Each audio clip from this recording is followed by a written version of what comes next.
¿Top? ¿Estás listo? Sí, estoy listo. Listo, entonces, buenas noches para todas las personas presentes en esta cátedra. Bienvenidos a la cátedra Nómada de el día de hoy. Tenemos la oportunidad y el placer de contar con un compañero de nuestra institución aliada en esta jornada, que es la Universidad Católica. Hoy vamos a tener una charla denominada Tecnologías para la Equidad, cerrando brechas digitales, a cargo del expositor Andrés Julián Pérez Rodríguez. Él es ingeniero mecatrónico del Instituto Tecnológico Metropolitano, magíster en gestión energética industrial del Instituto Tecnológico Metropolitano también, y se desempeña como profesor e investigador de la Universidad Católica de Oriente, donde orienta también áreas de algoritmia, investigación y sociopolítica.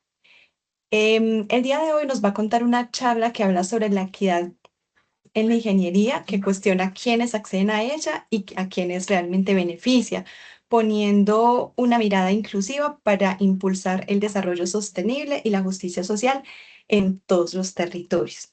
Bienvenidos a esta cátedra nómada esta noche, y profe Andrés Julián, en este momento este auditorio es todo suyo. ¿Listo?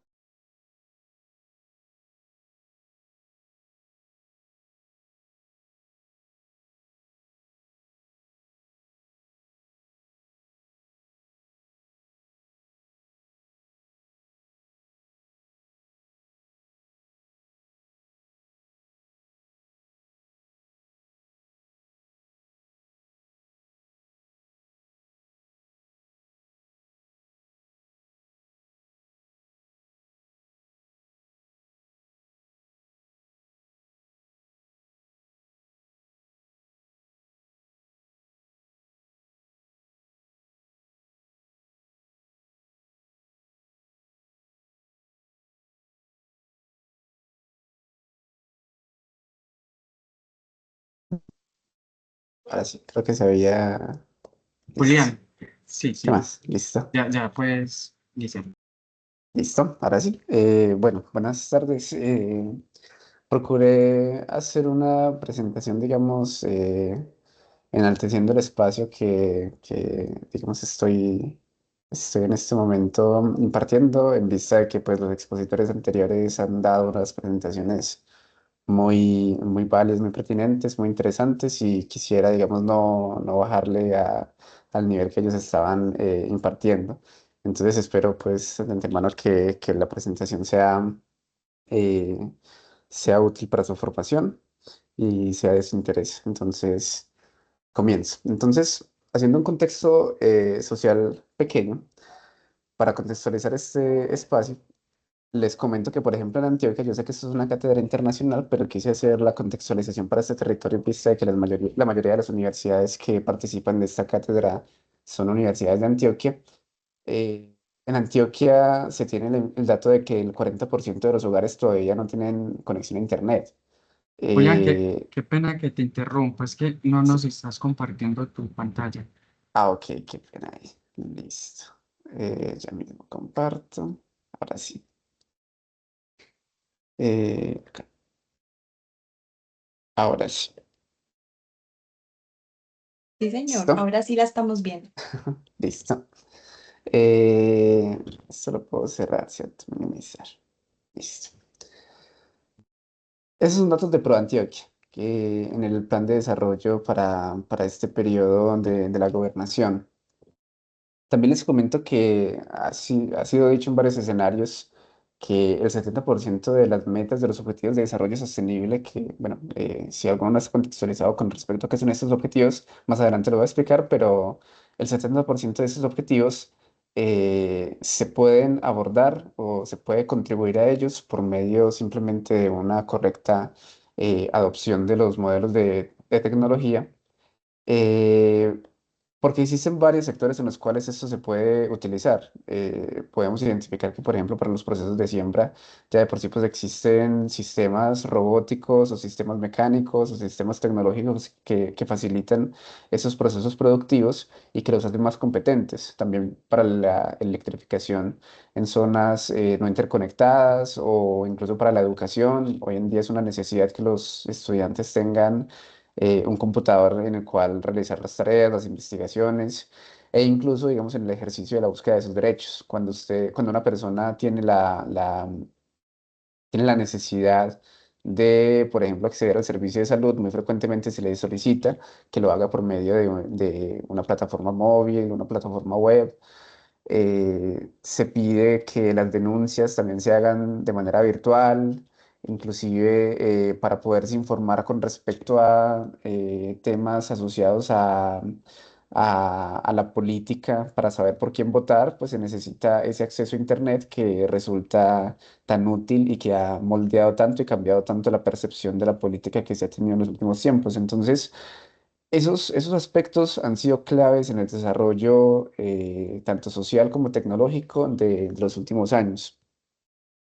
Eso a modo de contexto social, pero quiero continuar entonces con un glosario de términos que me parece indispensable manejar antes de continuar con la presentación. Entonces, quiero empezar con la definición de igualdad y equidad, que aquí aparece una imagen que se ha vuelto, digamos, bastante reconocida en redes porque explica de una manera muy sencilla ese concepto de igualdad versus el concepto de equidad, a pesar de que ahí el texto que aparece a la derecha habla es un pantallazo de la RAE y muestra que la equidad es sinónimo de igualdad. Cuando uno busca la palabra igualdad en la RAE, aparece equidad como uno de sus sinónimos.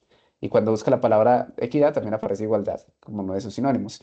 Sin embargo, esos dos conceptos no están necesariamente relacionados y no lo han estado a lo largo de la historia, desde los inicios, desde la etimología de la palabra.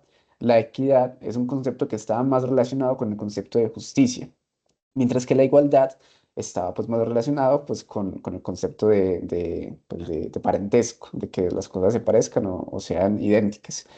Eh, entonces, si hablamos de justicia, hay que reconocer que no necesariamente la igualdad es un síntoma o una prueba de que algo sea justo.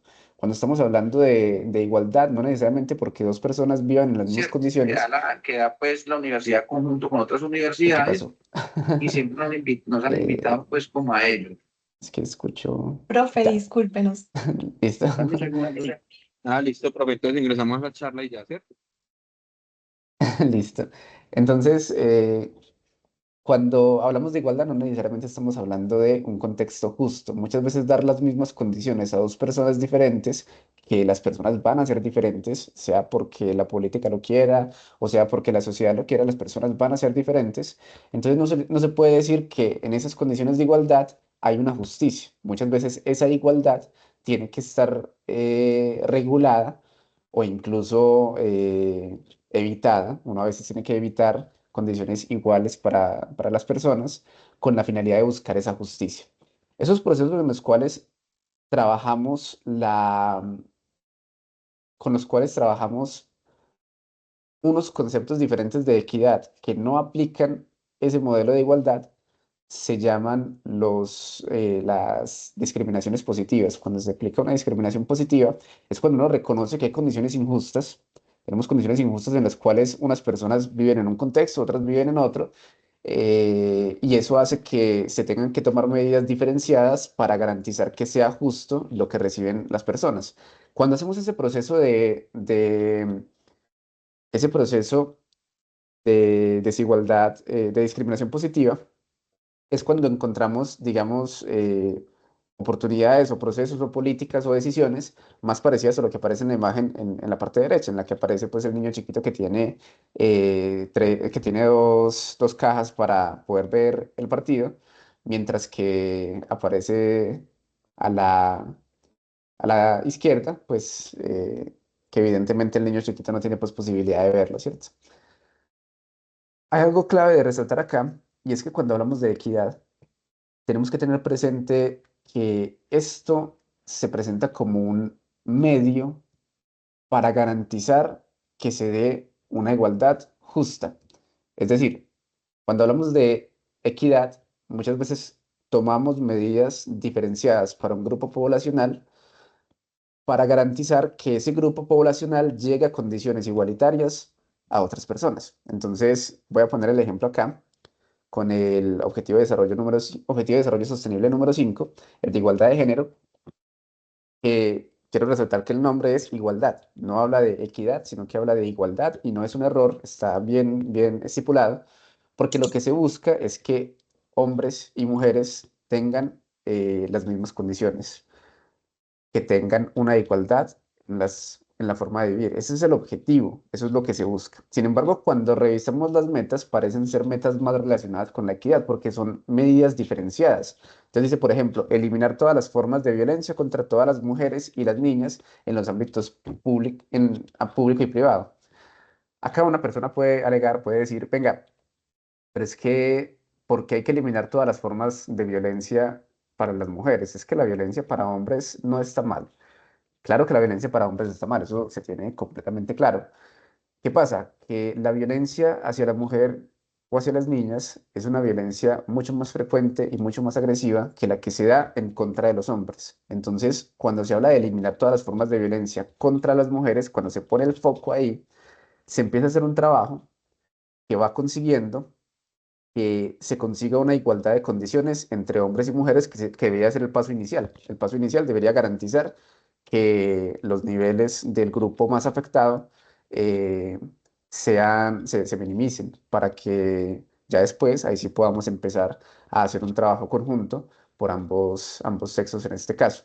Lo mismo, digamos, para las elecciones populares en las que se comenta que pues por lo menos en Colombia, para los cargos de elección popular en donde hay cuerpos colegiados, tipo el Senado, la Cámara, el Consejo, la Asamblea, son escenarios en los cuales se exige una cuota de género, que quiere decir que el 30%, pues que la diferencia entre ambos sexos tiene que ser máximo de 70-30, ¿sí? O sea, lo ideal es que sea 50-50, pero pues se exige que sea por lo menos 70-30, 70% hombres, 30% mujeres, en el peor de los casos. Inclusive, en algunos momentos, han aparecido escenarios en los cuales hay más mujeres que hombres y también hay que regularlo. Entonces, no se permite que una lista sea completamente de mujeres y una lista completamente de hombres. Que aquí, de hecho, eso se podría entrar en un debate, porque es que la participación de la mujer es mucho menor en los ámbitos políticos, así que el hecho de que haya una lista completamente llena de mujeres no va a representar un problema en el sentido de que se sabe, pues, o de que se tiene la tendencia a que las mujeres realmente representen la menor cantidad de curules. Entonces... No sería un problema el hecho de que una lista esté conformada 100% por mujeres, pero pues buscando esa igualdad se plantea de esa manera, aunque no estaría mal hacer ese proceso de discriminación positivo para darle ese beneficio, entre comillas, a las mujeres buscando ese concepto de igualdad. Ahora, cuando hablamos de desigualdad, entonces hay varias definiciones que da la RAE, pero yo quiero pegarme de la definición matemática porque esto es un grupo, pues, bueno, son oyentes principalmente de ingeniería, así que quiero pegarme de esa definición para poder llegar a los conceptos que voy a tocar posteriormente. Entonces, cuando hablamos en matemáticas acerca de lo que es la desigualdad, pues nos referimos a, pues, falta de igualdad en dos cantidades, y siempre que se menciona desigualdad en un ejercicio matemático, estamos hablando, pues, de cosas que no son iguales o una diferencia, y una diferencia se refiere es a una resta, ¿cierto? Entonces, cuando analizamos una resta, voy a poner aquí el caso para llevarlo a un contexto social, la resta entre la cantidad de personas que tienen un salario de 1 millón de pesos y la cantidad de personas que tienen un salario de 100 millones de pesos. Eso es un histograma de la distribución del ingreso per cápita de los habitantes de Colombia, las personas en Colombia, en donde el eje pues, Y representa la población en millones de personas y el eje X los ingresos. Entonces, en esa gráfica aparecen millones de pesos. Para el público pues, de México, los pesos colombianos tienen un valor mucho menor al de los pesos mexicanos. Un peso colombiano no es considerable en ningún proceso pues, mercantil acá en Colombia. De hecho, la moneda más pequeña es de 50 pesos. Pero entonces, y el salario mínimo es de 2 millones de pesos. Entonces, cuando hablamos de ingreso per cápita de 1 millón de pesos, que sería la primera barra que aparece en la gráfica, en la parte de la izquierda, representa a las personas que tienen un ingreso entre 0 y 1 millón de pesos, que representa la línea más grande, la cantidad de personas más grande, que es de poco más de 10 millones de personas, de habitantes. Y uno dice, bueno, pero ¿cómo es posible que si el mínimo está en 2 millones de pesos, haya tantas personas, haya pues prácticamente un quinto de la población ganándose entre 0 y 1 millón? Porque es que es el ingreso per cápita. Entonces, en una casa donde vivan 4 personas y una sola persona trabaje, entonces se dice que de esas 4 personas, pues se reparten los ingresos. Así que se diría que es un ingreso per cápita de 500.000 pesos. Así que es mucho menos del salario mínimo. Cuando yo hice esta gráfica la saqué de la información del DANE. El DANE en Colombia es el Departamento Administrativo Nacional de Estadística, que pues que saca un montón de información relacionada. Y yo quise hacer un histograma sin modificar los valores de la tabla para mostrar la escala de la cual estamos hablando. Entonces, Colombia particularmente es de los países más desiguales del mundo, según el índice Gini, que ya más adelante voy a hablar de ello, que es el índice Gini. Es de los países más desiguales del mundo, en donde puse el histograma hasta los 100 millones de pesos porque había registros de personas que ganaban 100 millones de pesos mensuales per cápita. Sí, o sea, eso quiere decir que incluso si tiene hijos, si tiene 4 hijos y ningún otro, bueno, si es una persona sola con 2 hijos, planteémoslo, pues no es como que sea 100 millones para todos, sino 100 millones para cada uno. ¿Sí? Hubo registros de personas así. Entonces, nótese que la brecha es muy grande. Uno a veces se siente muy orgulloso al tener un sueldo alto, que alto puede ser considerado acá en Colombia como un sueldo de 8, 9, 10 millones de pesos, pero hay que resaltar que apenas está en ese primer decil de la gráfica. Eh, y pues, ahora sí, queriendo hacer, digamos, un análisis más a detalle de la mayoría de la población colombiana, pues entonces ahí sí recorté la gráfica hasta los 5 millones, donde ya se empieza a ver una variación más clara. Y se logra evidenciar que incluso existe medio millón de personas que ya están ganando, ya se dice que están ganando entre 0 y 100.000 pesos mensuales, que es una gráfica que francamente no asimilo, no logro distinguir cómo es que hay personas viviendo con esas condiciones. Estamos hablando de que al mes estaría ganando si son 100.000 pesos, serían $25, sí, mucho, sí, $25 al mes. Es una cantidad muy pequeña de dinero. Entonces, ese es el panorama que se vive en Colombia. La mayor cantidad de personas tienen un salario entre 0 y 1 millón de pesos. Pocas personas tienen un salario entre 1 y 2 millones de pesos y cada vez es menos a medida de que va aumentando la gráfica. Y de hecho ya para los 10 millones de pesos se habla de que solamente el 1% tiene ese salario. Que 10 millones de pesos tampoco es una cantidad exagerada en comparación con lo que se gana en otros países. Pero entonces acá ya estamos hablando de unos contextos de desigualdad bien característicos en Colombia, específicamente para Colombia, que tienen ciertas implicaciones. Ahora, ¿qué sentido tiene hablar de ingresos mensuales? ¿Por qué eso es importante? Porque los ingresos mensuales los utilizamos para medir la desigualdad. Pues entonces yo hablaba de que la desigualdad es una resta. Y yo sé que me estoy devolviendo pues a algo muy, ¿cómo decirlo? Muy conceptual, muy de las bases de esto. Porque la desigualdad la medimos en ingresos, sabiendo que pues desigualdad podemos hablar de que una persona es distinta porque, no sé, es más alto, es más bajito. Y eso ya es una forma de desigualdad, ¿sí? O sea, cuando hablamos de desigualdad en contexto matemático, pues hablamos de diferencia y diferencias pues hay un montón. Incluso diferencias del nombre, diferencias del lugar donde vive o cosas de ese estilo. ¿Por qué lo hablamos en términos de plata? ¿Qué es lo que realmente buscamos al hablar de desigualdad o inequidad? Cuando estamos hablando de desigualdad o inequidad en el contexto social, lo que estamos buscando es llevar estos términos a hablar de justicia. ¿Qué es lo más justo para la sociedad? Ahora, ¿es justo que hayan personas con más ingresos que otras? Ese es el debate que se plantea cuando se empieza a hablar de desigualdad o de inequidad, porque habrán personas, no pocas, y no están equivocadas ni en lo correcto, esto es un proceso muy subjetivo, que dirán que es justo, y personas, no pocas, que dirán que no es justo, eh, por diferentes razones. Entonces, es justo que hayan personas con más ingresos que otras. Esa pregunta quisiera que pues, cada uno se la esté respondiendo para sí mismo, pero que no se quede la pregunta únicamente en decir si es justo o no es justo. Quisiera que esa pregunta se lleve a un por qué. ¿Por qué es justo o por qué no es justo que las personas ganen lo mismo o tengan los mismos ingresos?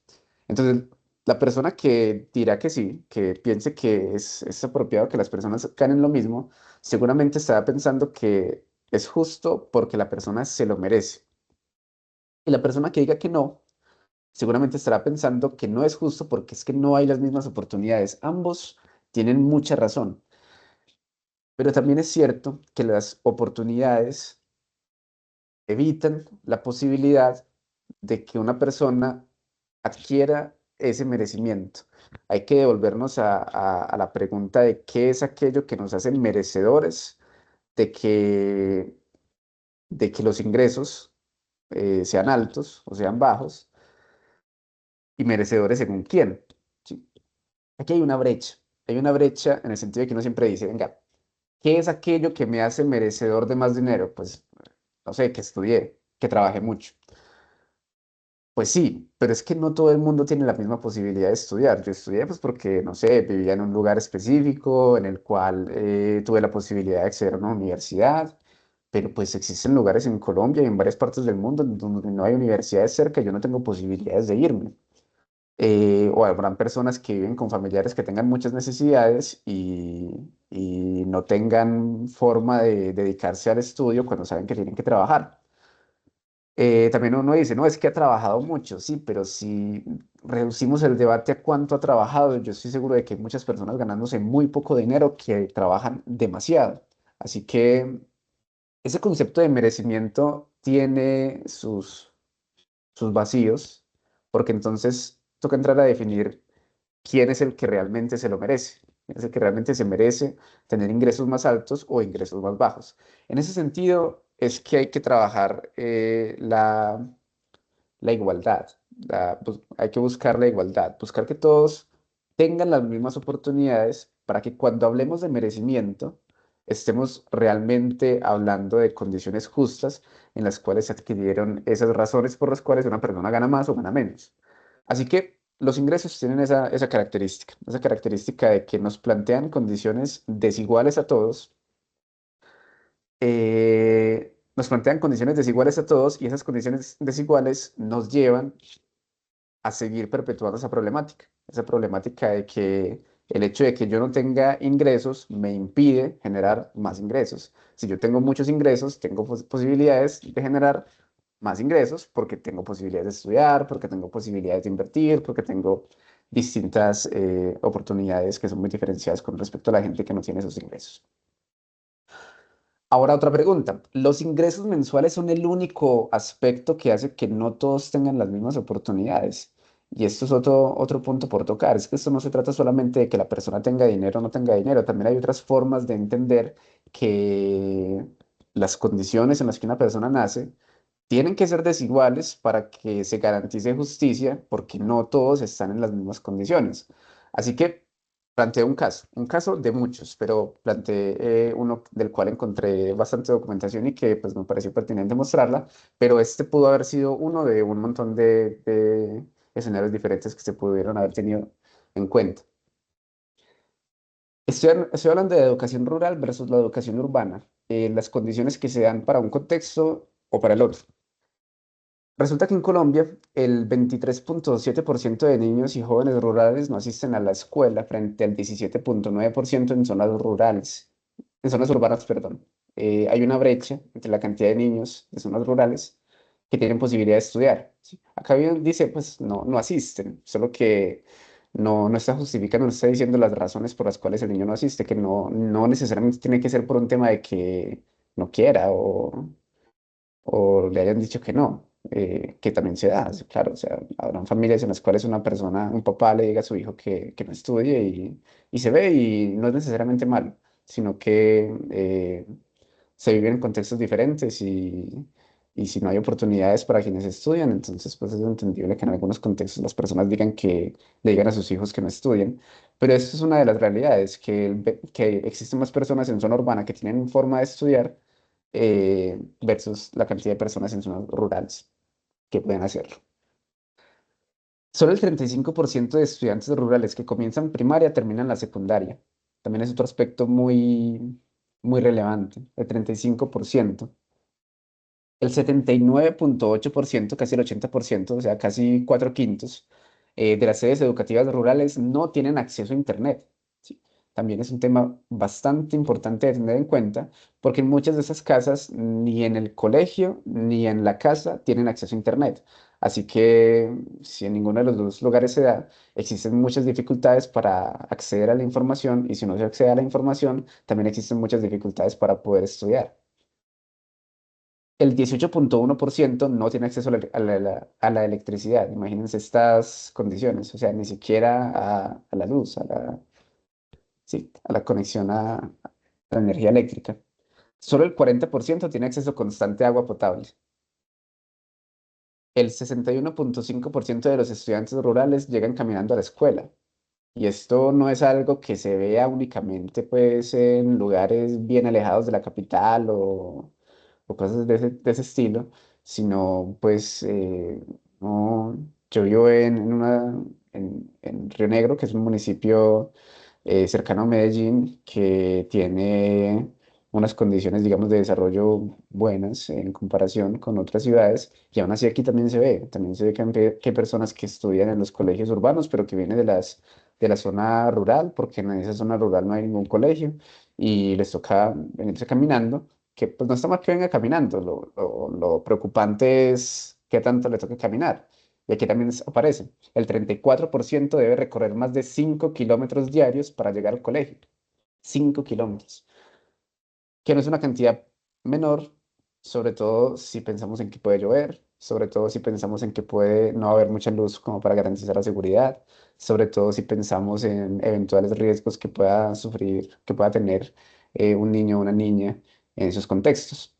Entonces, esas son las condiciones solamente por el hecho de que una persona viva en la ruralidad y otra en la zona urbana a la hora de estudiar. Son condiciones muy significativas en las cuales ya presentamos unas formas de desigualdades que si decimos que las condiciones para los niños en la zona urbana deben ser iguales para los niños de las zonas rurales, pues entonces vamos a cometer un montón de errores a la hora de hacer estos análisis, porque pues claramente, no sé, uno dirá con estudiantes de colegios públicos en Colombia, en zona urbana, vamos a decir que vamos a regalar scooters, de esas patinetas eléctricas, pero pues si estamos hablando de eso para zonas rurales, pues seguramente esas scooters no van a funcionar en zonas con bastantes piedras o con carreteras destapadas.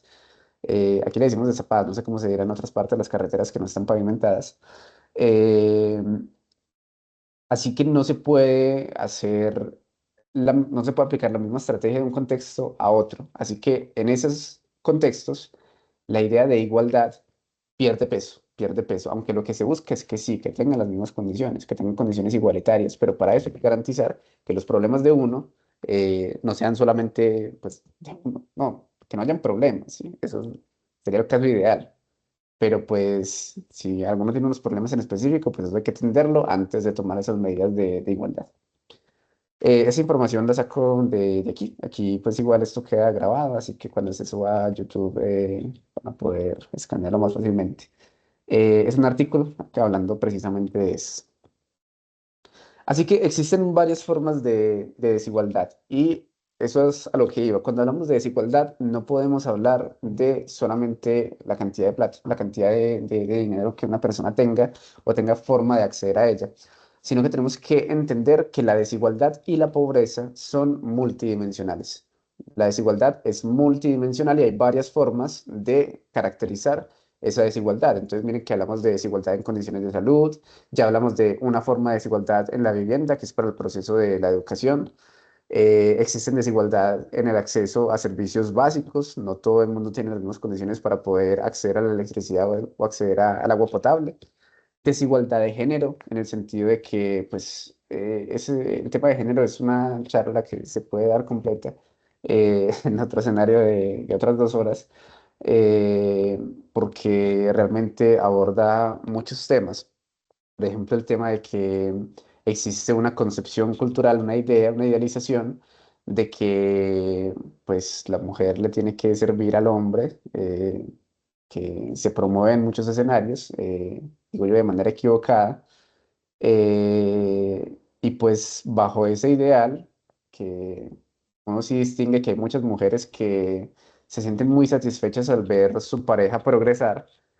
Eso no es necesariamente malo, el hecho de que una mujer vea que su pareja progresa y por eso esté orgullosa, esté feliz, sino que en el momento en el que esa relación se pierde o el uno abandona al otro, entonces ese progreso que obtuvo un hombre, pues queda para ese hombre, no para la mujer. Y eso se ve en muchísimos contextos, en el sentido de que las mujeres son las personas que terminan cuidando nuestros hijos, que muchas veces son las que se encargan de las labores domésticas, pues para que uno pueda trabajar o pueda encargarse de ir ganando ese concepto de merecimiento que deja de ser justo cuando hablamos de esas condiciones diferenciadas.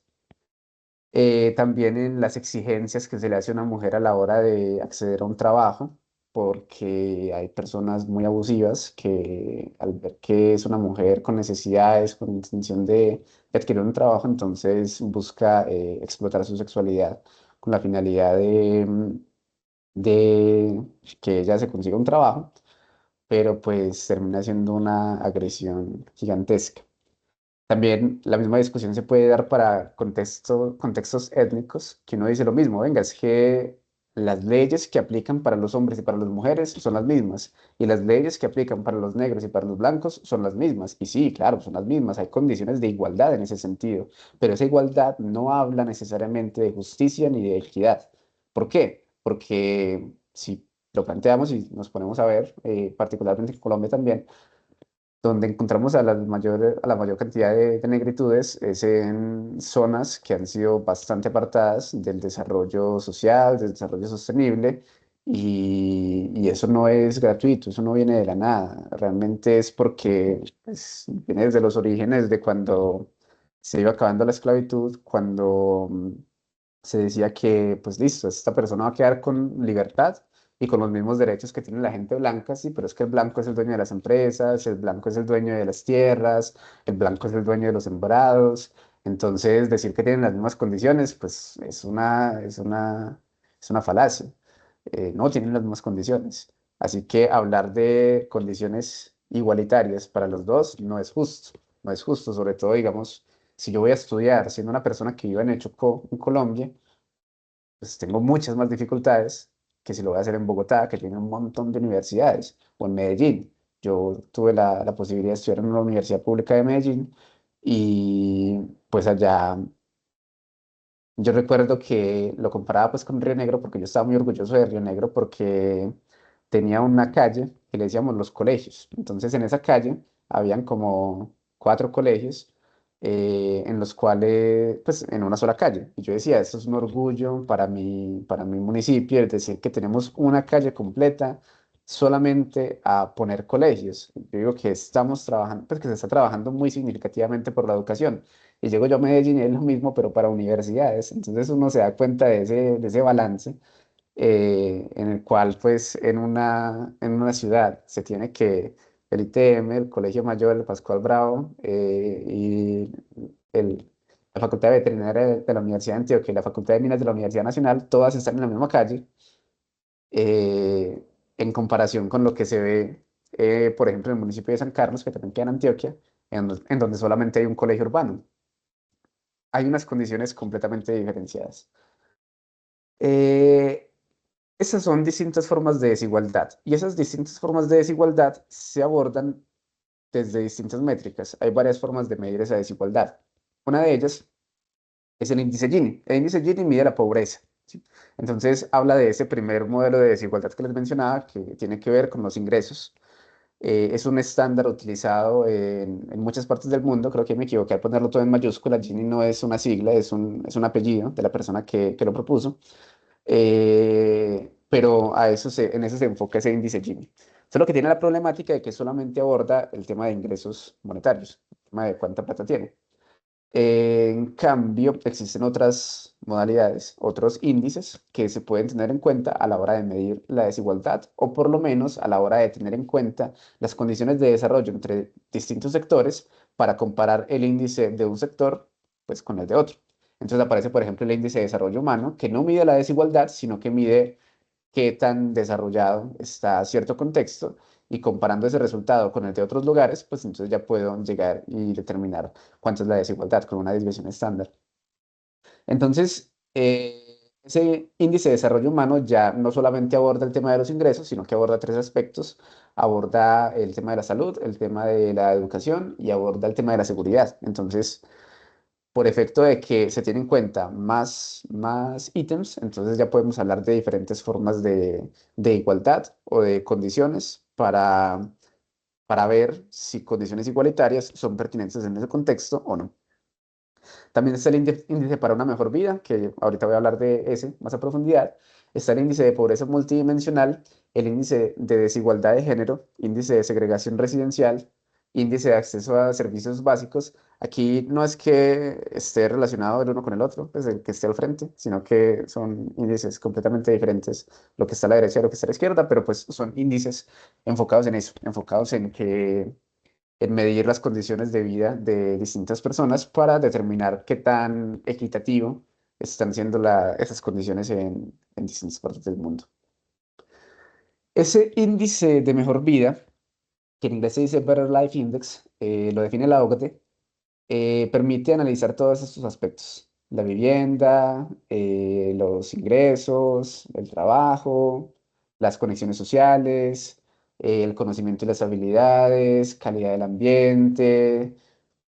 Civil engagement es, no sé, digámoslo con civismo, sí, tiene que ver con ese civismo de la gente, no tiene que ver pues con la parte de ingeniería civil, no, sino ese civismo en el que se vive en el lugar. Health, la salud. Bueno, ya la calidad de vida digamos subjetiva, pues la sensación de calidad de vida, la seguridad, y sí, son 11. Work-life balance, balance entre vida y trabajo. Son esas condiciones que se miden en ese índice de mejor vida, que lo entrega la OCDE y aquí pues a la derecha aparece pues un QR que lo direcciona a uno hacia la página donde saqué este gráfico, que tiene la posibilidad de cambiar esos sliders para indicar, bueno, para mí la mejor vida se da con trabajo, con conexiones sociales, conocimiento y balance entre vida y trabajo. Entonces uno le aumentaría el peso a cada uno de esos ítems para mirar cómo es el desempeño. Pero así todos en 50%, todos en la mitad, identificamos los dos países que tienen los mejores resultados, que casualmente son los dos países que participan en esta cátedra, eh, que no es que necesariamente sean los peores del mundo, sino que, que de los que se analizaron fueron los que tenían las peores condiciones en ese índice. En ese. Hay otro montón de índices en los cuales pues obviamente nos va mucho mejor, pero particularmente ahí aparece Colombia y México. Ahora sí, ¿por qué toda esa contextualización? La cátedra de hoy pues, se llamaba Tecnología para la Equidad, cerrando brechas digitales. eh, y hay dos enfoques por medio de los cuales se puede abordar esta temática. Uno es cómo hacer que el acceso a la tecnología sea equitativo y otro es cómo hacer que la tecnología construya la igualdad, ¿sí? Aquí estoy hablando de dos escenarios distintos. El de la izquierda parece como eh, que la igualdad o la equidad sirva para que la gente tenga acceso a la tecnología, ¿sí? La igualdad sirve a la tecnología, mientras que el otro es que la tecnología sirva a la igualdad, ¿sí? O sea, cómo hacer que el desarrollo tecnológico le contribuya a esa igualdad. Yo no sé en qué semestre de la universidad participan la mayoría de estudiantes de esta cátedra, pero yo siempre pongo el ejemplo para analizar este tema con el tema relacionado a ecuaciones diferenciales, que es uno de los cálculos o de las matemáticas que se tienen que ver en ingeniería, en donde se hace un análisis de crecimiento poblacional y se dice la fórmula base pues para trabajar ese tema, es decir, que la población, no, la variación de la población es proporcional a la población, es decir, la velocidad con la que aumenta la cantidad de personas en el mundo es proporcional a la cantidad de personas en el mundo. Si hay mucha gente, la cantidad de personas aumenta cada vez más rápido. Algo parecido pasa en estos procesos. Cuando hay más desigualdad, hay más forma, hay más, hay una mayor tendencia a que la desigualdad aumente.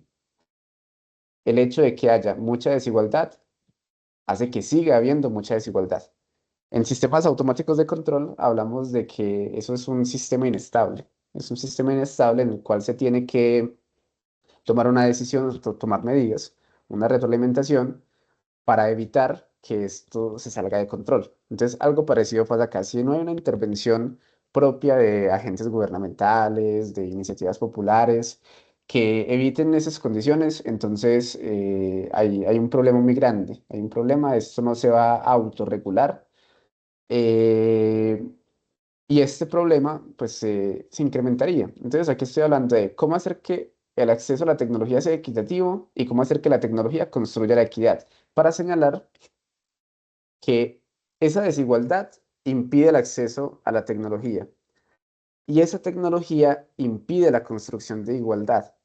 Así que estamos ante un caso en el cual la desigualdad impide la construcción de la igualdad. O sea que más desigualdad implica el crecimiento de la desigualdad, igual que funciona con el crecimiento poblacional o igual que funciona con otros sistemas inestables en la ingeniería.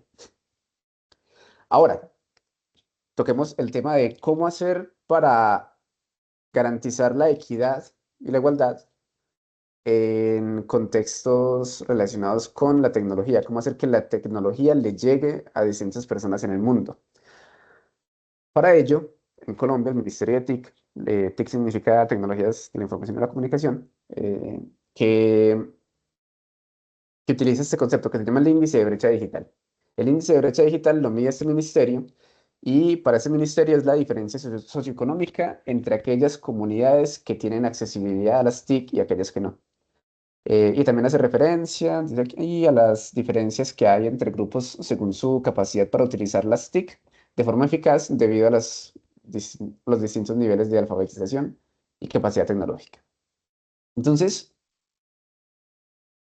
lo que se hace para medir este ítem, y voy a explicar cómo se mide, porque cuando uno sabe cómo se mide, sabe más o menos cómo intervenirlo, así lo manejamos muchas veces en procesos de calidad, en procesos de ingeniería industrial, porque, pues claro, tenemos la medición, así que queremos disminuir ese índice de brecha digital. Posiblemente, si el índice está bien calculado, si está bien estimado, al reducir ese índice, efectivamente estoy reduciendo la brecha digital. Si reduzco el índice, pero no reduzco la brecha digital real, entonces el índice estaba mal calculado. Entonces, asumamos que el índice estaba bien calculado para entender un poquito de cómo se tiene que trabajar el tema de la desigualdad, el tema de la brecha tecnológica. Entonces, hay una ponderación de ítems en donde el menos relevante adentro de esa ponderación vendría siendo el grado de motivación. Luego sigue el acceso material, el dominio de habilidades digitales y el aprovechamiento de las tecnologías. Así que voy a explicar cada uno de esos ítems. Hablemos del de motivación. Cuando estamos hablando de motivación en el índice de brecha digital, tocamos cuatro componentes: las barreras mentales o psicológicas, la condición socioeconómica, el desconocimiento y la utilidad percibida. Esas barreras mentales se refieren a la cantidad de personas que no utilizan Internet porque consideran que es poco seguro, que también pues no es poco, no son pocas las personas que consideran eso, que uno dice, bueno, poco seguro, pero no es una paranoia, es que es poco seguro, ¿sí? Y aparte de que no es poco seguro, hay quienes pues, muchas veces no entienden el cómo funciona eso y se sienten muy incómodos a la hora de utilizarlo. Estoy hablando específicamente pues, de muchos adultos mayores que tienen bastantes dificultades en el manejo de esas cosas y que pues ya de entrada no les gusta que haya un celular con una cámara, un micrófono y todos los periféricos pues, de entrada que tienen, eh, pues con toda la información de uno. Realmente pues para muchas personas eso será incómodo. También hablamos de condiciones socioeconómicas, entonces ahí tocamos tres indicadores. Uno del porcentaje de personas que no utilizan Internet porque es muy costoso. Otro es el costo medio de Internet, perdón, de acceso a Internet fijo por, por megabytes por segundo de velocidad y valor del plan de Internet fijo más económico disponible en el sector en el cual se esté hablando.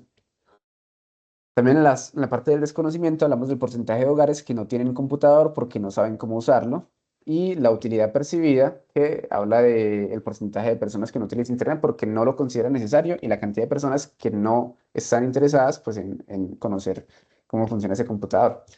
Eh, Realmente la sociedad vivió mucho tiempo sin utilizar muchas de esas tecnologías de la información. Así que sí es muy comprensible que todavía haya muchas personas que consideren que no es relevante saber manejar un computador, sobre todo en determinados contextos. Pero eso es lo que mide ese indicador de motivación en el índice de brecha digital.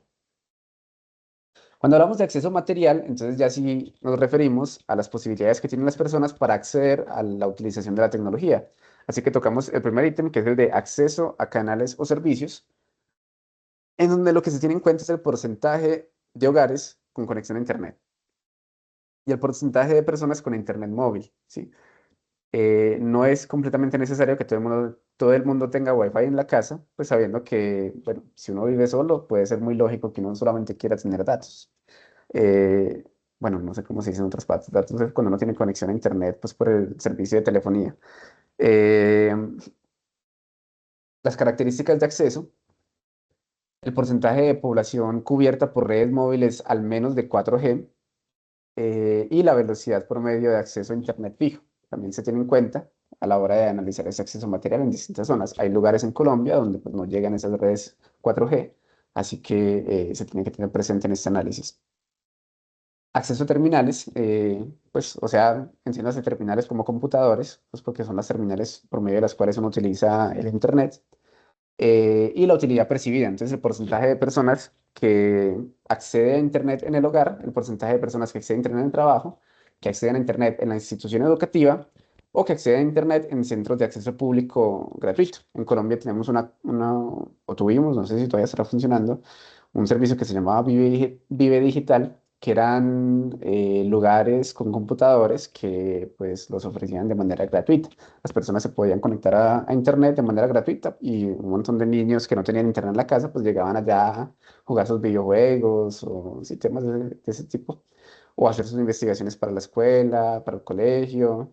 Así que se volvió una estrategia bien interesante y de hecho muchas veces en los proyectos de internet, las cosas que se manejan en las universidades, uno se aprovecha de esas redes para, para poder tener pues una conexión a internet para mandar datos en lugares pues, remotos. Así que el hecho de que cada municipio tenga esa conexión a esos servicios de vida digital, pues realmente era algo muy constructivo. Cuando hablamos de habilidades digitales, entonces tocamos habilidades básicas, habilidades intermedias, habilidades avanzadas y una que pues en el ministerio aparecía como todos. Pero aquí hablamos entonces de habilidades básicas, se refiere al número promedio de habilidades básicas, no lo especifica claramente, pero pues es el hecho de saber prender el computador, todo el tema de saber por lo menos utilizar las herramientas básicas de ofimática y bueno. Aplicadas en estructuras formales, ya se refiere a todos los software relacionados con pues, un uso más empresarial, entonces número promedio de habilidades intermedias. Y también hablamos de habilidades avanzadas, entiéndase programación y desarrollo. Entonces habla de porcentaje de personas que consideran tener buenas habilidades en dispositivos electrónicos para escribir un programa informático en un lenguaje de programación especializado. Acá, pues, los que son ingenieros de sistemas saben que muchas veces el hecho de uno saber programar no quiere decir que uno sea muy experto en el manejo de computador. Son cosas muy diferentes. Es un conocimiento muy específico, así que posiblemente eso sea una forma un poquito inadecuada de medir esas habilidades avanzadas. Pensaría yo que el saber programar es exactamente igual de válido o de avanzado que el saber manejar un software de, no sé, diseño 3D, un software de una SAP, ¿sí? Entonces, no necesariamente el hecho de saber programar implica un uso avanzado de la tecnología, no siempre. Y sobre todo porque es personas que lo consideren, y pues habrán personas que consideren que saben programar mucho, aunque pues no lo sepan. Y la que dice todos, pues se refiere a años promedio de escolaridad, tasa de inscripción bruta en educación secundaria y tasa de inscripción bruta en educación terciaria. Entiéndase educación terciaria, toda la educación que viene después del colegio, incluyendo técnicas laborales, tecnologías, pregrados, cursos de algunos temas, sí, tanto educación para el trabajo como educación académica. Y cuando hablamos del aprovechamiento, entonces tocamos solamente dos componentes, que es la diversidad de propósitos y la frecuencia de uso. Cuando hablamos de diversidad de propósitos, tocamos el tema del número promedio de usos de Internet y frecuencia de uso, hablamos de frecuencia de utilización de Internet, del celular y frecuencia media de uso de computadores o similares. Entonces, eso es lo que se tiene en cuenta a la hora de analizar ese concepto de la brecha, del índice de brecha digital. ¿Cómo vamos en Colombia? Porque eso es un indicador de Colombia, entonces por eso no puedo poner de México. Pero aparece esta gráfica en donde se muestra que hubo una reducción de 0,05 puntos. Es una tendencia muy típica de muchos gobiernos poner, de muchas instituciones en general, no poner el eje Y, que debería ir desde 0 hasta 1 porque este índice se mide desde 0 hasta 1 siendo 0 el caso ideal. Sí, el caso ideal es que no haya brecha digital, entonces que haya un 0. Así que se ha estado reduciendo esa brecha digital con 0,56 puntos en ese índice, que ellos lo mencionan como una reducción del 12,7%, que es el 12,7% de lo que había en 2018, no del total posible, que el total posible es de 1, ¿sí? Así que el 12% de 1 sería pues que redujera 0,127, pero pues no es lo que se dio, redujo 0,05, que también es un logro, o sea, no hay que desconocer ese logro, que sí es muy positivo, el hecho de que se esté bajando esa brecha digital porque es una necesidad para este país. En cuanto a cada una de las dimensiones, la dimensión en la que estamos mejor es en la dimensión de la motivación, que pues incrementa un poquito, pero al final de cuentas es en la que se mide un 0,061 por 61, o sea que es la que menos le aporta a ese índice de brecha digital. Eh, en cuanto a habilidades digitales, pues se tiene un 0,5, en aprovechamiento un 0,4 y en acceso material un 0,47, ¿cierto? Tome eso como si fueran porcentajes, ¿sí? Para poder entender cuánto nos falta por mejorar o cuánto nos falta o cuánto podríamos empeorar, ¿sí? Y pues ya el QR con el, el Power BI que contiene pues toda esta información. Ahora, ya hablamos de qué es lo que se tiene en cuenta a la hora de garantizar que la gente tenga acceso a Internet, ¿sí? Cómo hacer que haya igualdad en el acceso a Internet. Ahora hablemos de la igualdad que construye el uso de la tecnología o el uso de Internet. Pero voy a hablar de todas las tecnologías, de varias tecnologías. Entonces, yo quiero empezar hablando de un aspecto muy clave, es que tecnología no es solamente Internet ni tecnologías de la información. Tecnologías son muchas, ¿sí? Incluyendo el uso de un martillo, eso es una tecnología, el uso ¿de qué? Bueno, el uso de una toalla, el uso de un borrador, de un marcador, eso también son tecnologías, aunque no sean digitales, ¿sí? Hay muchas tecnologías. Lo que sí es que la mayoría de esas tecnologías son aprovechadas por medio de la energía. Tanto es así que en muchos escenarios se utiliza la energía como un indicador del desarrollo de un país. Entonces muestro acá una tabla que habla del consumo energético anual en teravatios hora por país. ¿Por qué lo muestro? Esos son los 20 países que consumen más energía. Y casualmente suelen ser vistos como los países más desarrollados, por lo menos en términos de Producto Interno Bruto. No son los más desarrollados en muchos otros indicadores, pero por lo menos en PIB sí lo son. Entonces miren que, por ejemplo, China, que es el país que tiene el mayor consumo anual de energía, es el que está de segundo en términos de PIB. Le sigue Estados Unidos, que es el que está de primero, luego la India, que es el que está de onceavo, y así, miren que casualmente la lista de los 20 primeros países que utilizan más energía son casi los mismos que los 20 primeros países con el PIB más alto, ¿sí? El PIB es el Producto Interno Bruto, que es un indicador que habla de cuánta plata se está moviendo en ese país. Entonces, habla de los tres primeros sectores de la economía, que son el sector de materia prima, el sector de productos, de cosas producidas, y el tercer sector, que es el de servicios. Entonces, cuando hablamos del PIB, se refiere a qué tanta plata están moviendo esos tres sectores en determinado país. Entonces, China es el principal exportador del mundo, por eso es que está de segundo en la posición del PIB.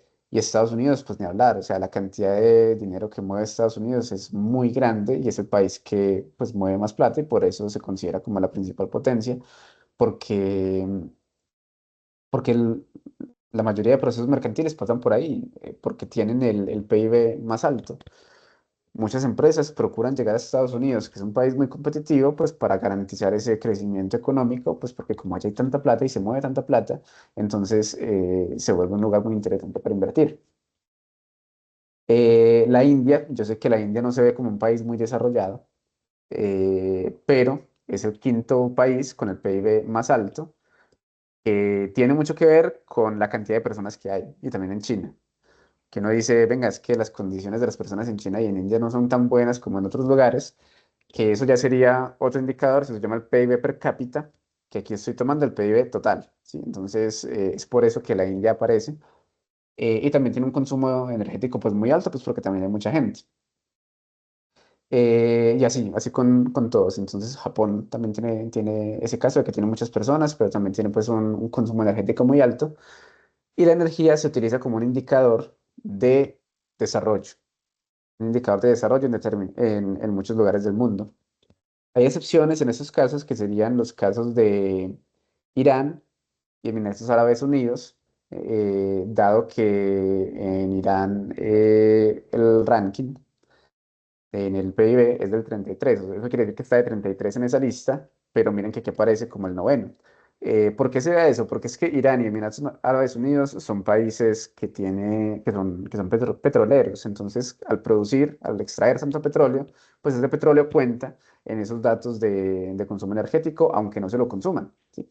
Eh, Cuentan ahí, porque es que la energía no se refiere solamente a electricidad, a electrificación. Estamos hablando de distintas formas de energía. Estamos hablando, por ejemplo, del consumo de diésel, consumo de pues, gasolina en todas sus formas, carbono, gas natural.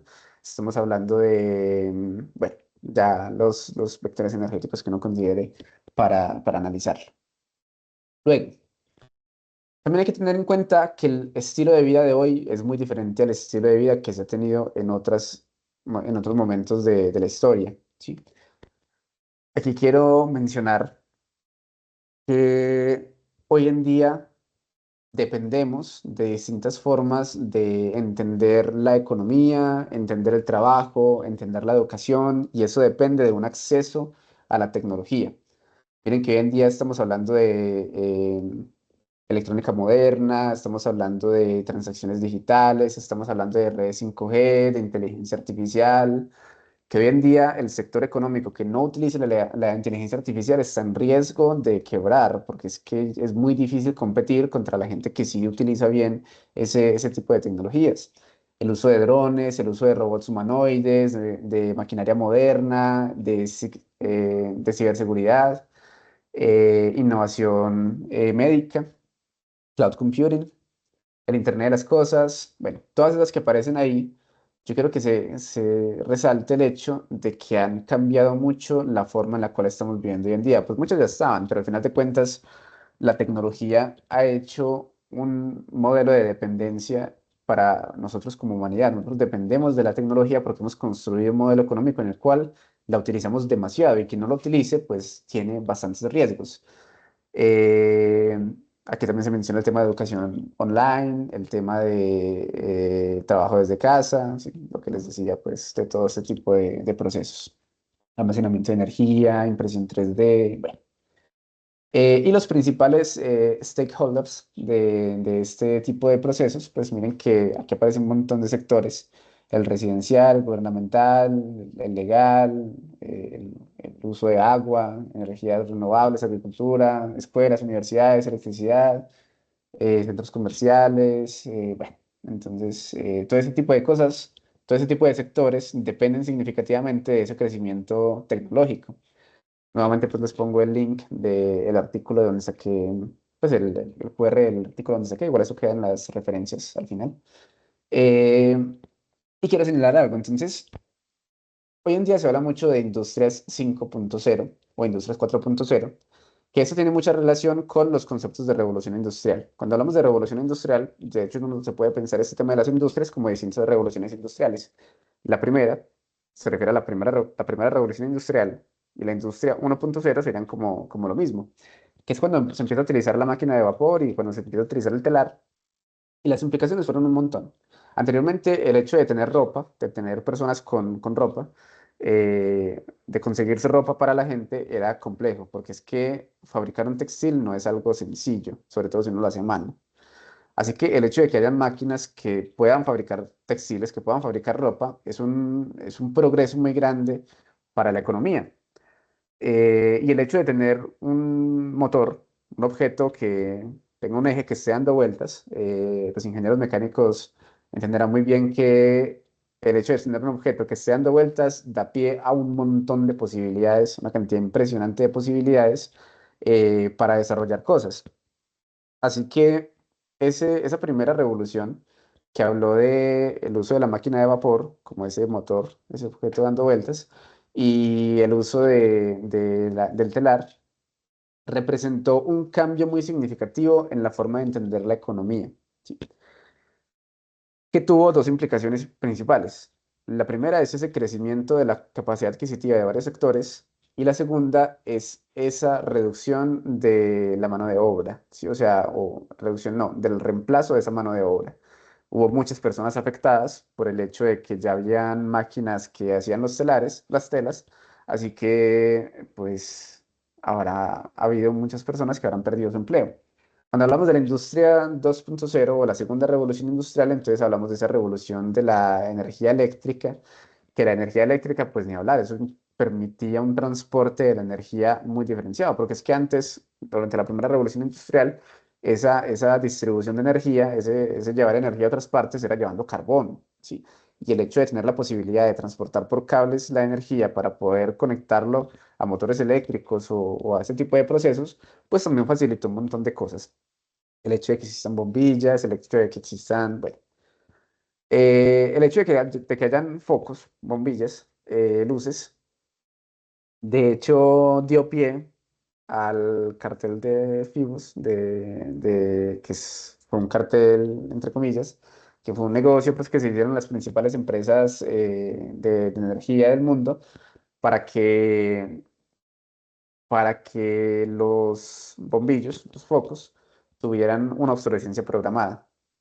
Porque es que si eso no se daba de esa manera, eventualmente la gente se iba a quedar, pues esas empresas se iban a quedar sin trabajo, porque es que necesitan estar vendiendo luces y las luces hoy en día, pues las luces Anteriormente, pues duraban mucho menos, duraban 1 o 2 años. Hoy en día las luces es más fácil que se derrumbe una casa, que se caiga la casa, que se cambie la luz, porque duran mucho. La tecnología LED es muy duradera, así que tienen esa característica. Pero miren que esa adaptación tecnológica implicó en la adaptación también de trabajos, al punto de que tenían que mantener ese negocio para que no se les acabara el trabajo a los dueños de la empresa. Con la automatización ni se diga, o sea, ahí sí que se empieza a ver un montón de máquinas reemplazando personas durante la tercera revolución industrial, que es la revolución de la informática, y se empieza a ver un montón de trabajos que se fueron acabando, muchos, muchísimos. En todas las revoluciones industriales hubo un montón de trabajos que se fueron terminando, que fueron acabándose y que no se volvían a ver porque ya existían máquinas que los reemplazaban. En la cuarta revolución industrial pasa exactamente lo mismo, y si hablamos de una quinta revolución industrial que habla de una colaboración hombre-máquina, es indispensable que entendamos que los sectores que no se adapten a esas tecnologías van a tender a extinguirse. Los sectores, las personas tienen que adaptarse a las tecnologías. Y hoy en día, pues desde que salió ChatGPT, ha habido un montón de capacitaciones, una cosa impresionante acerca del manejo de las inteligencias artificiales. Entonces, en el sector de la educación aprendemos estrategias para que utilicemos la inteligencia artificial para favorecer o facilitar nuestros procesos. En el sector de la salud habrá otro montón. En el sector de desarrollo de aplicaciones hay otro montón. E incluso nosotros tenemos que aprender a manejarlos para poderlo poner en los software o para poderlo poner en distintos procesos de inteligencia artificial. Bueno. La cuestión es que los sectores que no utilizan ese tipo de tecnologías tienen una desventaja muy significativa contra los que no lo tienen. Y eso es otra forma de desigualdad que se está dando, de inequidad también, que hay que trabajar, que puede ser un peligro o puede ser una ventaja. Esos procesos de uso de la inteligencia artificial pueden facilitar la forma de muchas personas para acceder a nuevos recursos, para ganar más plata, a nuevos mercados.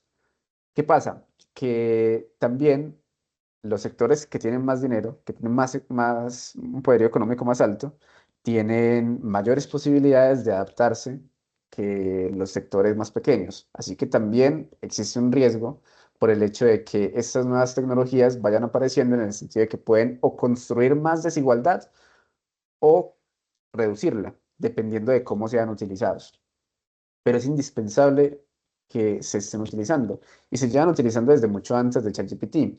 De hecho, pues ya lleva bastante rato de que se está hablando del uso del pago de publicidad por Internet, que eso utiliza muchísimas herramientas de inteligencia artificial. El hecho de que Facebook, bueno, ya Facebook ya casi no se utiliza. Digamos que YouTube, cuando usted se mete a YouTube, ya sepa más o menos qué clase de video quiere ver uno, o qué clase de canción quiere escuchar, ¿sí? Entonces ahí aplica un modelo de inteligencia artificial para esa detección, y aparte, saben más o menos qué clase de publicidad ponerle. Porque entonces, de acuerdo con lo que nosotros estemos diciendo, los mensajes que estemos mandando, hay veces que uno piensa en algo y ya le empieza a aparecer publicidad de ese tema, uno no sabe cómo le hacen, pero pues eso funciona. Y eso está ahí. Y la persona que quiera seguir haciendo la publicidad a punta de volantear, a punta de imprimir un papelito y entregárselo a la gente que vaya pasando, va a estar en una condición muy desigual con respecto a las personas que manejan muy bien esas tecnologías. Miren que hoy en día se exige que esa publicidad se haga de esa manera. Y así con varios sectores. También hablo de una interconexión, una interrelación entre los recursos y los objetivos de desarrollo sostenible. Los objetivos de desarrollo sostenible son 17. Entonces aquí estoy tocando 10 de ellos. 10 de ellos que 5 tienen que ver con materias primas y 5 tienen que ver con pues, la utilización de esas materias primas. Hay un nexo, hay una conexión entre cada uno de estos objetivos de desarrollo sostenible, ¿sí? El hecho de que exista agua le contribuye a la generación de energía. ¿Por qué? Porque pues utilizamos energía hidroeléctrica, que claramente es muy necesaria. Y uno dice, venga, pero ¿por qué nos estamos gastando el agua en producir electricidad? ¿Eso para qué? Pues ¿para qué? Pues porque también necesitamos electricidad para poder bombear el agua. Entonces, miren que es una necesidad compartida. También necesitamos agua para que haya comida. También necesitamos energía para que haya comida. También necesitamos materiales para que haya comida. ¿Sí? La comida es como un fin último, pues porque tenemos que comer. Pero también el hecho de que haga comida le facilita de manera indirecta al hecho de que haya energía, pues necesitamos que la gente trabaje. También el hecho de que tengamos tierras para poder cultivar le contribuye a que haya comida, pero para eso necesitamos agua y para eso, eso también nos contribuye al hecho de poder extraer materiales. Los materiales le contribuyen al hecho de que haya energía, la energía le contribuye al hecho de que podemos extraer materiales. Y miren que existe una relación entre cada uno de esos materiales y las metas de los objetivos de desarrollo sostenible tienen eso muy claro.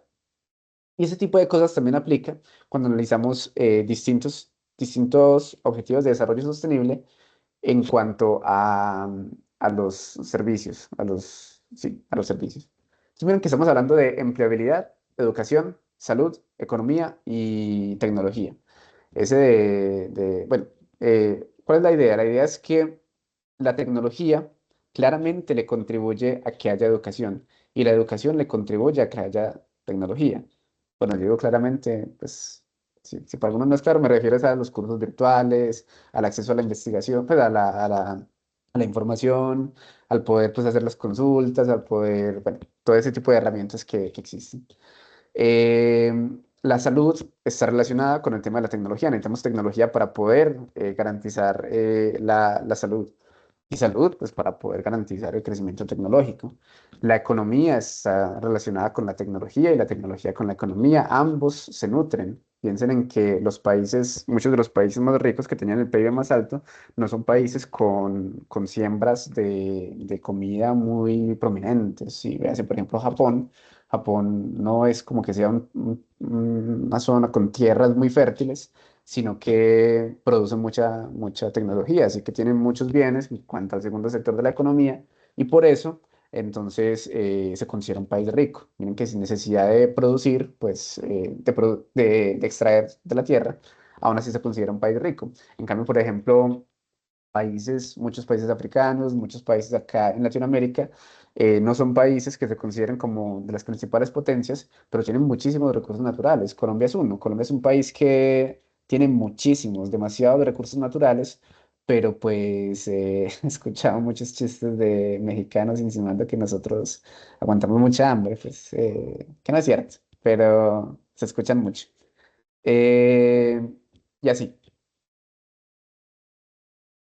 Entonces existe un nexo entre todos estos aspectos. Miren que la tecnología es clave en estos procesos. La tecnología es uno de los objetivos de desarrollo sostenible y conecta con cada uno de esos sectores y también conecta con la posibilidad de acceder a ese tipo de cosas e incluso conecta con los demás objetivos de desarrollo sostenible que no están apareciendo ahí. Pensemos en la igualdad de género. Necesitamos tecnologías para hacer las denuncias por violencia sexual. Necesitamos tecnologías para evitar la pobreza. Ya mencioné que la tecnología es una forma de tener un bien, ¿sí? Para tener, bueno, todos los demás aspectos que me estén faltando aquí por mencionar. ¿Cuáles me falta? Alianzas para lograr los objetivos, el hecho de las comunicaciones, pues, los procesos de comunicaciones y sí, todos los objetivos de desarrollo sostenible que me estén faltando en este momento. También menciono que existe una interrelación que explica cómo se da ese aporte de las tecnologías disruptivas en distintos objetivos de desarrollo sostenible. De hecho, pues aquí están siete, seis, sí, están todos, ¿cierto? Siete más, sí, listo. Entonces, cuando hablamos de tecnologías disruptivas, entiéndase inteligencia artificial, big data, robótica, drones, Internet de las cosas, automatización, optimización y redes sociales. Estamos abordando directamente a dos temas que son las ciudades inteligentes y las villas inteligentes. Eso a partir de la investigación, de políticas a favor de la penetración tecnológica, la ciberseguridad, relaciones y colaboración, la aceptación social. Y miren que eso tiene un impacto directo en el objetivo de desarrollo 3 que es el de salud y bienestar,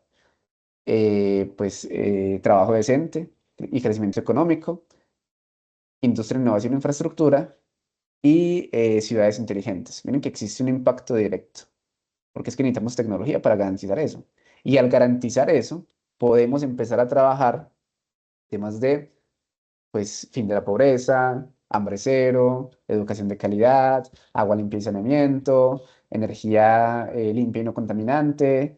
Y la 12 en español se llama consumo responsable, producción y consumo responsable. Y el hecho de que esos temas se estén trabajando, pues claro que el hecho de que haya educación le contribuye significativamente a las alianzas para lograr los objetivos.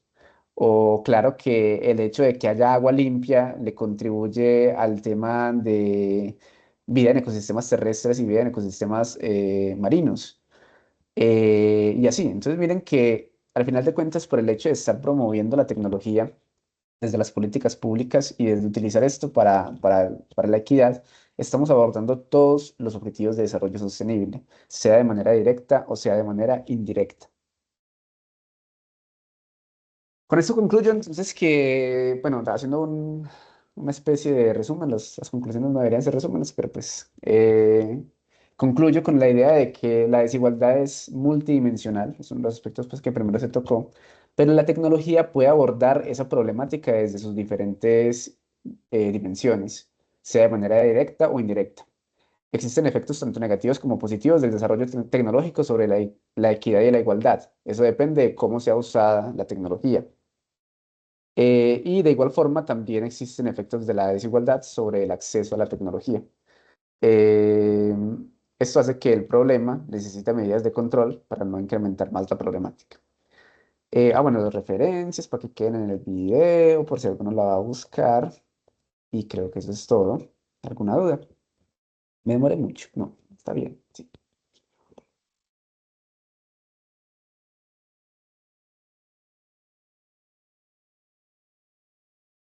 Hola Andrés, ¿Qué más, David? ¿Cómo está?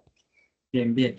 Andrés, quiero pues como agradecerle por sacar el espacio y venir pues como a orientarnos el día de hoy sobre estos temas, ¿cierto?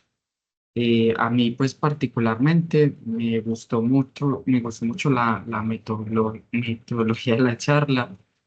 Eh, digamos que a uno le hablan de igualdad y de equidad, ¿cierto? Y para uno, pues esos términos le dicen lo mismo, ¿cierto? Entonces, eh, me parece pues como bastante interesante esta metodología de aclarar todas esas cosas que podrían parecer menores para uno poder sacarle, uno como asistente, poder sacarle pues como el mayor provecho a la charla.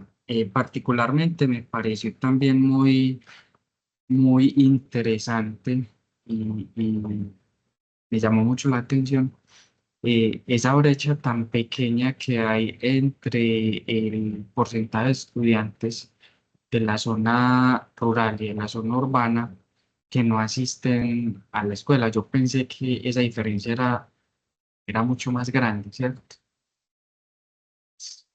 Y sí, y pasa pues que lo preocupante es no solamente que estén tan cerca, sino que estén tan altas, porque es que estamos hablando pues, más del 20% de personas que no Sí, están accediendo a la educación, o sea, eso es uno de cada cinco, eso es un montón de gente. Así que tanto en la ruralidad como en la zona urbana, eso es un problema muy significativo, sí, sí. definitivamente. Está. Bueno, voy entonces a pasar a hacerte las preguntas de los asistentes a la reunión. Empiezo con la pregunta de Nicolás Solano Galeano. Eh, Desde tu punto de vista personal, ¿cuál crees que sea una solución de corto, mediano o largo plazo para la desigualdad en Colombia? Ok, ya mencioné el tema de que Colombia es de los países más desiguales del mundo. Lo dije así porque la cifra que tengo es del año pasado y estaba en el puesto 3. Colombia era el tercer país más desigual el año pasado. No sé cómo estará este año. Eh, ¿Qué pasa? acá hay una concepción distinta de la igualdad, muy diferente a la que se tiene en otros países, porque no necesariamente todo el mundo vea eso como algo negativo. No necesariamente todo el mundo ve la desigualdad como algo que esté mal, porque muchas veces lo que buscamos es tener un crecimiento personal muy marcado en comparación con otras personas. Cuando se incrementó el salario mínimo en Colombia, que tuvo un incremento muy alto este año, hubo bastante polémica con respecto a ese tema, pero me preocupaban muchas posturas que decían, venga, pero ¿cómo así que la gente que se está ganando el mínimo se está acercando al salario mío? Eso no debería estar mal, no debería estar mal que la gente que se esté ganando el mínimo se esté acercando al salario de uno, sino que es que en Colombia existen personas que ganan, no sé, 7, 8, 9 salarios mínimos. Cuando una persona se gana 9 salarios mínimos, es un mensaje que se le está diciendo al otro, a un obrero, a un trabajador de algún proceso que sea bastante complejo, que su trabajo vale 9 veces menos lo que vale el de la persona que está sentada en una oficina. Eso es muy complejo y yo sé que estoy planteando una perspectiva muy de izquierda, pero es una realidad que está viviendo este país. Los congresistas están ganando 40 salarios mínimos, eso es un montón de plata, de dinero, y lo vemos bien. Vemos que hay personas que se ganan 10 millones de pesos cuando el mínimo está en 2 millones y vemos eso como algo positivo, que existen personas que puedan ganarse esa cantidad cuando lo ideal sería que cada uno se ganara pues más.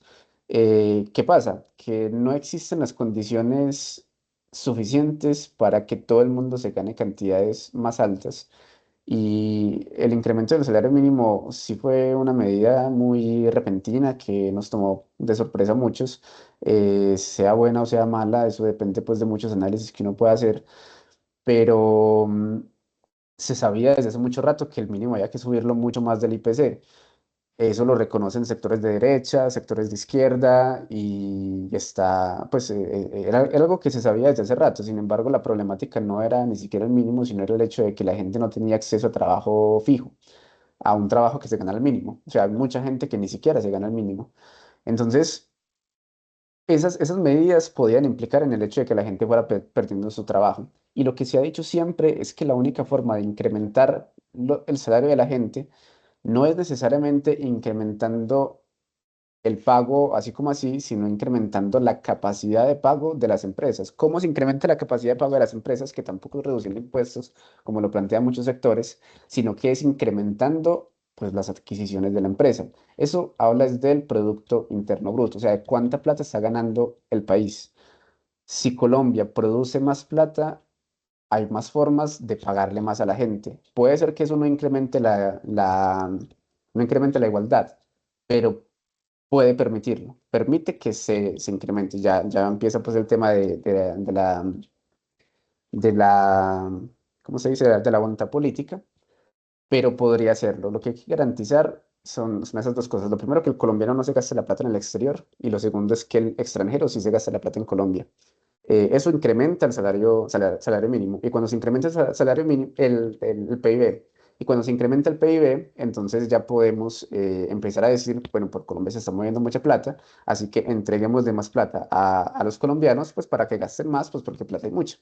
Pero si en Colombia no se tienen esos bienes, pues no se puede incrementar el salario mínimo así como así y esperar ya que eso sea el milagro que salve esa sociedad.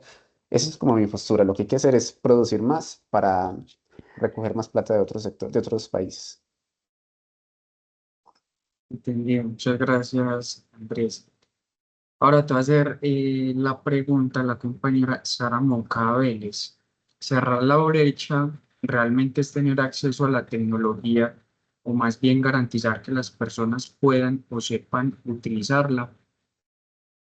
Cerrar la brecha es, bueno, es un punto muy importante que está tocando, sobre todo por cómo se calcula esa brecha, porque pareciera ser que la brecha solamente mide si la gente sí está utilizando la tecnología.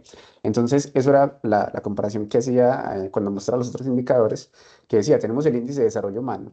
El índice de desarrollo humano no mide la desigualdad, mide el desarrollo humano. Y comparamos el desarrollo de una persona con respecto al de otro, pues de un sector con respecto al de otro, y ahí encontramos la desigualdad. Cuando tomamos las mediciones que se utilizan para estimar la brecha digital, nos damos cuenta de que son medidas no para analizar la comparación, no para analizar la brecha, son medidas para analizar qué tanto se está utilizando. Uno puede decir que hay un error en ese, o en el nombre del indicador, o en el cómo se mide, en uno de los dos, pero no se está midiendo la brecha que es un aspecto diferenciado. Así que si se sigue midiendo de esa manera, podemos decir que esa brecha pareciera que va más dirigida a evaluar cuántas personas lo están utilizando y no tanto a evaluar, eh, no tanto a evaluar la diferencia entre distintos sectores que sí la usan. Entonces está muy buena la pregunta, muy pertinente. Andrés, gracias. Eh, ahora voy a proceder con la pregunta de Jan Flames J. Sinigui, bailarín. Una duda con esa parte de la igualdad. ¿Qué tanto influye el diseño de una APP en la brecha digital?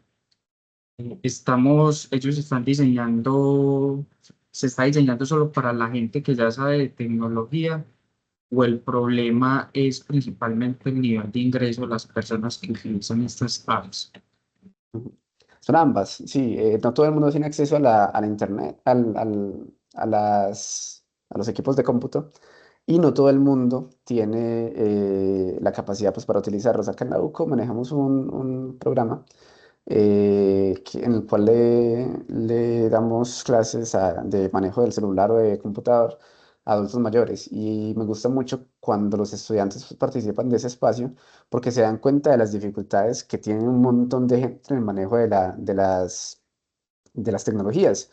Porque son cosas que ellos no dimensionan. O sea, me gusta siempre porque siempre que empiezo esas clases, yo les digo, bueno, por favor, prendan los computadores y nadie lo sabe prender y ahí llegó la nivelación. Ahí me doy cuenta de en qué nivel llegan, porque ni siquiera sabían prender el computador. Y llego con los chicos, ellos se sientan con los adultos mayores y les dicen, entonces usted tiene que dar clic acá. ¿Y qué es dar clic? ¿Y cómo así? ¿Cómo le hago para mover esa flechita que aparece en esa parte? O alguna vez en uno de uso del celular, algún compañero preguntó, venga, ¿quiénes tienen celular iPhone? Y todos como, ¿qué es eso?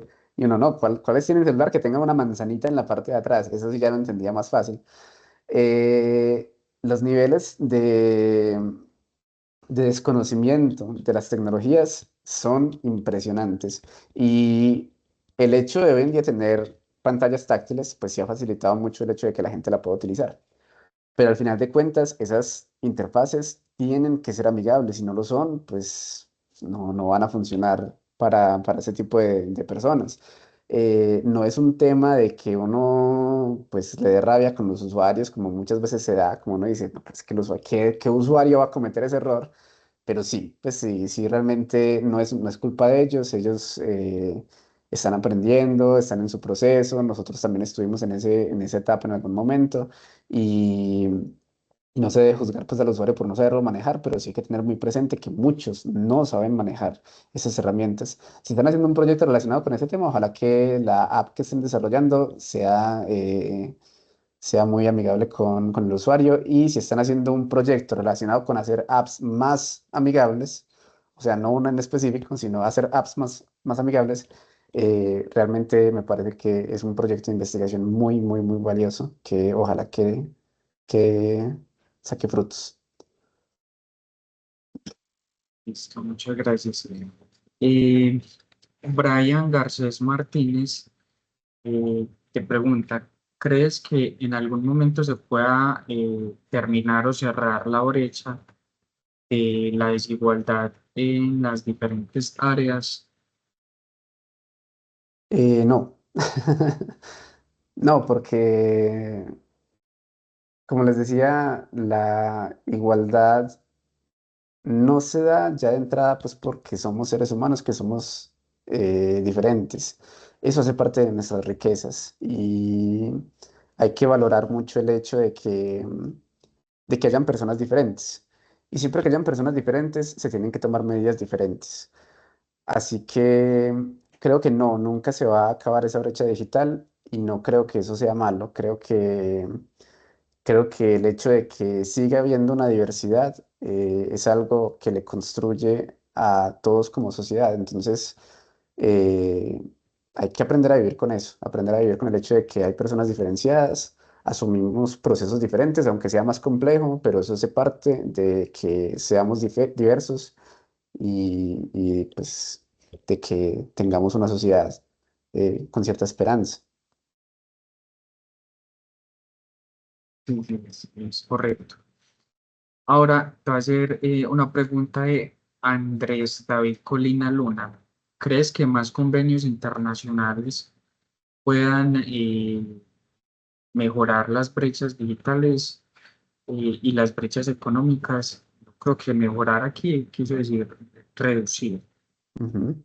Sí, uno de los objetivos de desarrollo sostenible, creo que es el 16 o el 17, uno de los dos, es alianzas para lograr los objetivos. Y sin duda,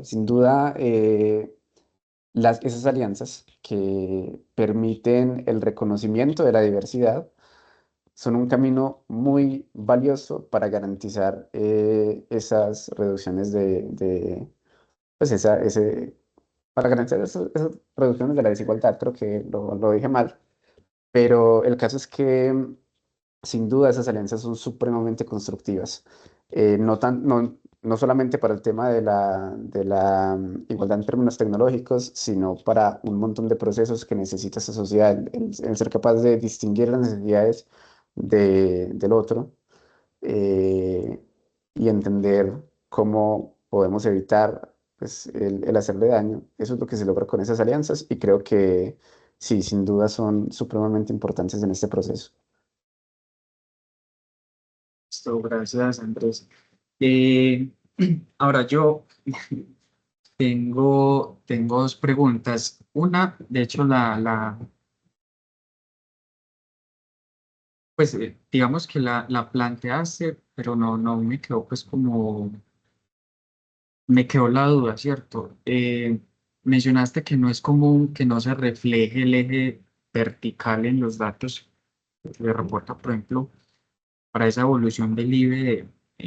¿Por qué es común que no se refleje ese? ¿Quieren esconder No, algo los gobiernos? exacto. Pues yo no me refería específicamente a este dato, me refería a datos del gobierno en general. Acá lo que quería mostrar el gobierno es que bajó la brecha digital, pero si eso se escala de 0 hasta 1, se va a ver que eso está todavía muy, muy plano. Y así pasa con un montón de procesos en la política, sobre todo, pues porque ellos quieren mostrar datos y pues solamente cambian los ejes para que se vea más marcado. Entiendo, entiendo. Eh, me pareció pues como muy curioso que la motivación y las habilidades digitales presentaran una tendencia contraria. ¿Por qué crees Sí, que se presenta ese comportamiento? sí, el aprovechamiento y la motivación. Pueden haber muchas razones por las cuales esto se haya dado. Eso no lo reporta directamente el reporte pues, de Mintic, pero pueden haber varias razones. El tema de motivación posiblemente se haya visto afectado pues, de la misma forma en la que se ha afectado el interés de muchas personas por querer estudiar. Yo sé que el ITM es la excepción, que ya llegó mucha gente, pero al final de cuentas sí se ve que hay muchas personas con poco interés en estudiar. No sé qué pase si es que hay una tendencia menor a querer progresar. No sé, es algo que me ha tenido pues pensando mucho tiempo, pero sí lo veo como un poco triste el hecho de que no haya como una motivación como tal o sea, yo estoy viendo esto como como falta de motivación en la utilización de ese tipo de herramientas. Y el desinterés por utilizar ese tipo de herramientas creo que tiene que ver con ese mismo desinterés por estudiar o por muchos de los procesos pues, que siempre habían estado. No sé si estoy desconectado con las juventudes más juventudes que yo, ¿cierto? Más jóvenes. Pero sí lo veo como algo problemático. Al final de cuentas, el índice pues sí redujo, pero sí es algo extraño que esto se esté dando. El MINTIC no reporta la razón, pero pues sí lo relaciono con ese tema de la educación, de que la gente ya no quiere estudiar. Listo, Andrés, creo que esas eran como todas las dudas las preguntas que se han planteado. Nuevamente, pues te agradezco por asistir a este espacio y quisiera pues como invitarte a que finalices con una reflexión, con una conclusión muy general de lo que nos expusiste el día de hoy. Ok, hay varias cosas.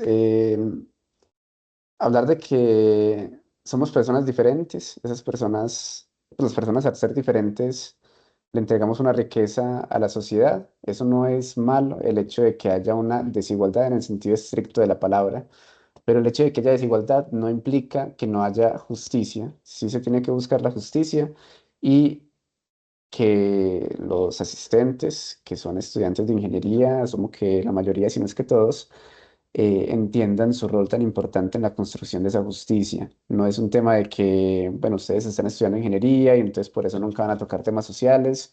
Ojalá que no se trate de eso, ojalá que se trate de que puedan utilizar ese conocimiento en tecnología para contribuirle a la sociedad, contribuirle a la justicia, a la equidad, eh, y que sigan aprovechando esos espacios. Listo, gracias, Andrés. ¿Listo? A Eh, usted. Bueno, para finalizar, quisiera extenderle la invitación para nuestra próxima sesión de Cátedra Noma, el 18 de marzo. Eh, Esta ponencia se titulará El papel del ingeniero del siglo XXI en la construcción de una sociedad más inclusiva. Estará a cargo del profesor Johnny Álvarez Salazar. Nos vemos entonces la próxima semana. Estén muy bien todos.